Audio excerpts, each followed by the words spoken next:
Hello family, good morning. तुमचं पुन्हा एकदा माझ्या यूट्यूब चॅनलवरती स्वागत आहे. सकाळचे वाजलेले आहेत 6 आणि आपण आता मस्तपैकी टी व्ही बघत बघत आपला ब्रेकफास्ट एन्जॉय करणार आहोत. गाईस, थोड्या वेळाने मी लिंबू पाणी बनवलं होतं कारण खूप गरमसुद्धा होत होतं आणि पावसाळ्याचे दिवस आता चालू झाले आहेत. सो तुम्हीसुद्धा डिहायड्रेट नका राहू आणि स्वतःची काळजी घ्या. सो गाईज, बघू शकता मी आता लिफ्टमध्ये आहे आणि मी सरळ आता जाणार आहे गणपती मंदिरामध्ये.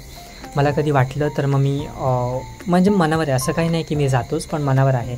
आता मी ऑन द वे निघालेलो आहे गणपती मंदिराच्या इथे. गाईज, एवढी गर्दी नव्हती कारण आज सोमवार होता आणि मला असं वाटलं की गर्दी असेल, पण अजिबात गर्दी नव्हती. मस्तपैकी दर्शन झालेलं आहे. आणि गाईज, फक्त तुमच्यासाठी मी हे ब्लॉग शूट करत आहे कारण तुमचंसुद्धा माझ्यासोबत दर्शन होईल.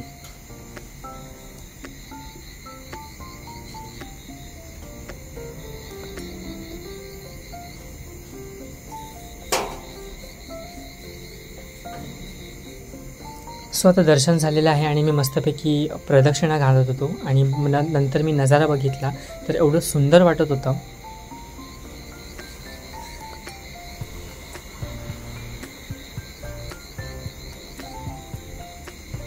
वाव, खरंच खूपच छान. आणि नंतर मग गणपती बाप्पाचा जप केला 15 ते 20 मिनटं आणि नंतर मी लगेच निघालेलो आहे बाहेर. सो तुम्ही बघू शकता की बाहेर पाऊस थोडासा थांबलेला आहे आणि मी जात होतो आजोबांकडे. एवढी घाण रस्ता होता की मी काय सांगू, पण आता काय म्हणतात ना, पावसाळ्याचे दिवस आहेत, आपल्याला सहन करावंच लागणार आहे. आणि मुंबईचा पाऊस तुम्हाला माहितीच असेल. सो जाता साईबाबांचं दर्शनसुद्धा घेतलं कारण हे वाटेमध्येच मंदिर लागतं. सो म्हटलं इथेसुद्धा दर्शन घेऊ. आणि काहीच तुम्ही कधी टिटवायला आलात तर प्लीज प्लीज प्लीज या मंदिरामध्ये डेफिनेटली विजिट करा कारण हे ॲक्च्युली तुम्हाला हे शिर्डीचं एक फील देतो आणि खूप छान मंदिर. आणि ह्या लोकांनी एवढं सुंदर असं स्वच्छता आणि व्यवस्थित ॲम्बियन्स त्याचा ठेवलेला आहे.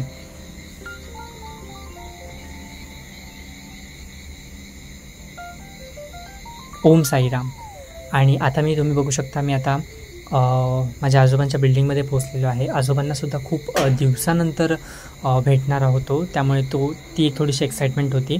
ते ओरडले मला की मी जास्त फोन नाही करत वगैरे वगैरे, पण कधी कधी मॅनेज करायला खूप कठीण जातं. मग मावशीचं दर्शन घेतलेलं आहे, आजीचंसुद्धा दर्शन घेतलेलं आहे. आजोबांसोबत मस्तपैकी टाईमपास करून त्यांना इडली वगैरे दिलेली, जी पार्सल आणली होती. मी सुद्धा खाल्ली ती इडली खूप छान होती. आणि मी थेट निघालो परत आपल्या घरी जायला.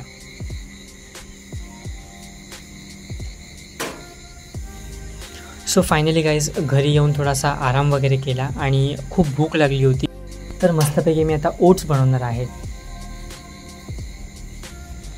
सो ओट्स बनवायला तुम्हाला काही शिकवायला नाही लागणार आहे, तुम्हाला सगळ्यांनाच व्यवस्थित माहिती आहे आपण ओट्स कसे बनवतो. पण एक सांगू इच्छितो की ओट्स खूप कमी टाईममध्ये बनतात आणि खूप हेल्दी आहेत. सो तुम्हीसुद्धा हे रेग्युलर बेसिसवरती घेतलं तरी पण खूप छान आहे. मला तर हे मसाला ओट्स खूप आवडायला लागलं, त्यामुळे माझं हे मस्तपैकी बघू शकता आता एवढं सुंदर असं वातावरण झालं आणि आपण आता गरम गरम ओट्स खाणार आहोत.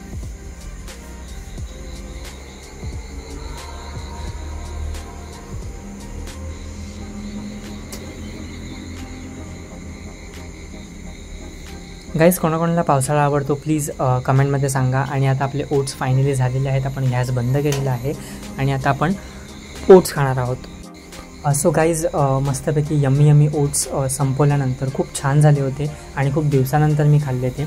आणि बघू शकता मी आता फायनली रेडी झालेलो आहे माझ्या एका थेरपीसाठी. तुम्हाला माहिती आहे की मी एक मसाज थेरपिस्टसुद्धा आहे. सो डान्सिंगसुद्धा आपलं चालू असतं आणि मसाज थेरपीसुद्धा चालू असते. सो तुम्ही माझ्यासोबत चला. आज जास्त मोठा ब्लॉग नाही होणार आहे आणि मस्तपैकी आजी आजोबांचं आणि मम्मीचं दर्शन घेऊन आपण आता बॅकपॅक करून निघालेलो आहे on the way to Kurla. पण त्याआधी गाईज, मी माझ्या भाच्याला आणायला जाणार होतो. एवढं सुंदर वातावरण होतं ना, असं वाटत होतं मस्तपैकी घरी आराम करू, पण म्हटलं आराम काही नेहमीच होणार आहे. सो मी स्कूलमध्ये आलेलो आहे. माझा भाचा ॲक्च्युली बघून शॉक झालेला आहे कारण दरवेळेस त्याचे बाबा घ्यायला जातात आणि हा आलेला आहे आमचा छोटू. आणि बघा, स्कूलमध्ये जाण्याचं हे एक मोठं हे असतं. ऑफकोर्स हा प्ले ग्रुपमध्येच आहे. सो स्वतः बॅग करणं, स्वतः सगळं शूज वगैरे घालणं आणि पाऊस वगैरे होता. सो मस्तपैकी त्याला असं टाईमपास करत करत आम्ही लोक आलो. सो घरी आल्यानंतर त्याची पूर्ण मस्ती चालली होती. त्याला फ्रेश वगैरे व्हायला दिलं आणि या पोपटसोबत तो खेळत होता. आणि खूप आवडतात त्याला. सो जिजूंनी फोर्स केला आणि मस्तपैकी आता त्यांनी मला जेवायला वाढलेलं आहे. सो परत आपण जेवलेलो आहे. असं पोट भरून जेवण हे करून भाच्यासोबत टाईमपास करत बसलो होतो.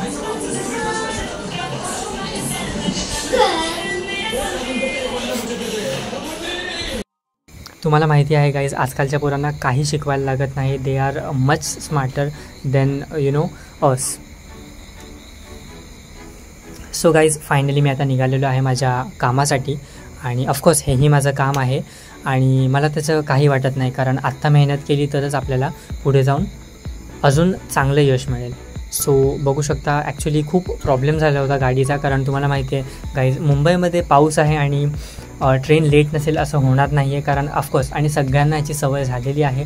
सगळेजण 1-1, 2-2 तास लवकर निघतात त्यासाठी. सो आपण लिटरली 1-1.5 तास थांबून नंतर मग ट्रेन आलेली आहे आणि मला खूप उशीर होत होता कुर्ल्याला पोचायला. जागा आपल्याला नव्हती मिळाली, कारण मुंबई मेरी जान, नेहमीच गर्दी असते, 24 तास गर्दी असते. आणि तुम्ही बघू शकता कल्याणला नंतर एवढी गाडी थांबली परत 20-25 मिनिट्स. फायनली मी आता कुर्ल्याला पोचलो आहे लिटरली 2-3 तासानंतर. आणि बसचा वेट केला, बस नंतर मिळाली आणि विंडो सीट मिळाली होती. मस्तपैकी वारा खात खात मी जात होतो. आणि गाईज जास्त मोठा व्लॉग नाही आहे. मी माझ्या क्लायंटच्या घरी पोचलो होतो. घर एवढं सुंदर होतं आणि त्यांनी ट्रीट पण व्यवस्थित दिलेली आहे आणि एक रिस्पेक्ट मिळते ना, तर खूप छान वाटतं. असं आपला मसाजसुद्धा झालेला आहे. क्लायंट वॉज नॉट कम्फर्टेबल, त्यामुळे मग मी त्यांना व्हिडिओमध्ये नाही घेतलेलं. खूप परत भूक लागली होती. सो मस्तपैकी हा अननसाचा ज्यूस वगैरे पिला आणि फायनली मी आता निघालेलो आहे घरी. आय होप गाईज तुम्हाला हा व्हिडिओ आवडला असेल. या व्हिडिओमध्ये जास्त काही नव्हतं, आय अंडरस्टँड, पण मी ट्राय करतो आहे की कॉन्स्टंट राहू. सो आय होप तुम्ही लोक मला सपोर्ट कराल. सो आता काही नाही, ऑटो वगैरे पकडली आणि डिरेक्टली आपण जाणार आहोत आता घरी. आय होप तुम्हाला हा व्लॉग आवडला असेल. व्लॉग आवडला असेल तर please do like, share and subscribe to my channel. काही चुकलं असेल तर once again I am genuinely sorry. Thank you so much.